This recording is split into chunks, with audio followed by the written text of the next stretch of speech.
We woke up obscenely early on a Sunday morning in order to catch a ferry. It's the price we pay for living on an island, but it's well worth it to see the sun rising on the water, everything perfectly still. I love being on the water, and we don't get to do it as often as you think one would when being surrounded by it.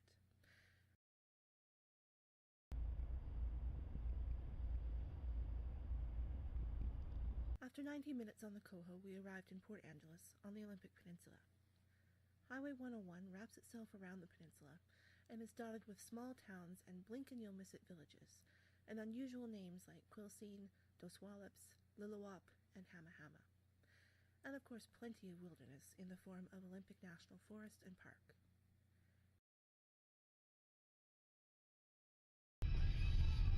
He said, "You don't care if it's a pit toilet. Oh, that's what you got." At this time of year, it's also home to what seems to be the most fireworks stand per capita in the world. They all have a gimmick. Apparently, the highway to the danger zone that Kenny Loggins was singing about is actually the 101. Yep, apparently that's right into the danger zone. Danger zone! Ah, fireworks. Yeah.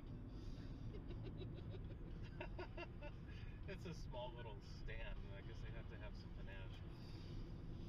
You gotta give it to them for clever marketing. Yeah. Finally, the winding mountain roads gave way to I-5.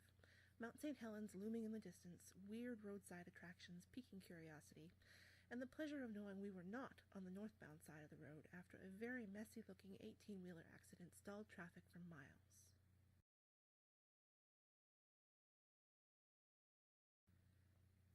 We made a stop at the wildlife safari in Winston, Oregon, and if you've never been to a drive-through safari park, add it to your bucket list because it is awesome, even when you're stopped by giant shaggy beasts in the road.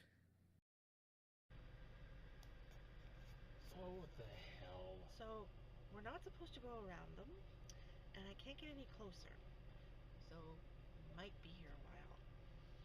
I can't honk the horn, I just gotta hang out, I guess.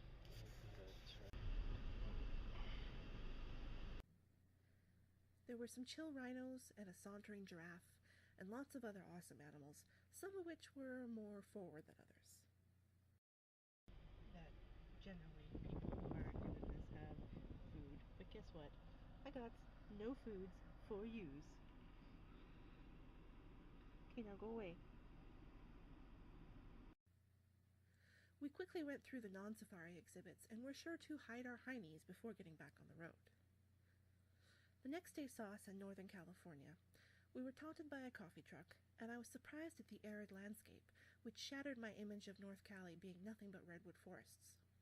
Mount Shasta and the valleys spread out below it were starkly beautiful, and I began to see signs of precious resources being used for the purpose of keeping things green. They have this tiny patch of grass that apparently needs 4 sprinklers to keep it green. Oh, there's a parking lot bird! Hello, little parking lot bird! We drove through Central California and saw acres and acres of crops, from sunflowers to olives, celery to almonds. Day 3, and we got right into the farm valleys, and I marveled at the carefully managed water system that keeps a good deal of the continent in fruit and veg all year long. This very place is where I get my strawberries out of season and the lemons I use to flavor my food.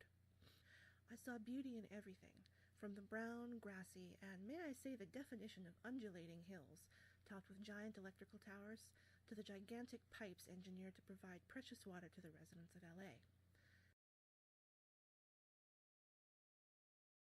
Then all of a sudden the wide open spaces gave way to the city, and yes, I'm cheating here, this is footage from the trip home.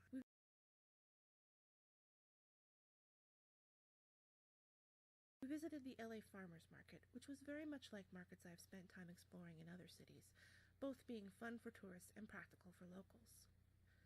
What we were really in LA for was a taping of The Late Late Show with Craig Ferguson. There were no cameras allowed on the CBS lot, so here's a picture of us outside the gate. We then made our way to Anaheim, checked into our hotel, and finally, and yes, congratulations David, good on you, finally, Vidcon. But that's a tale for a different video.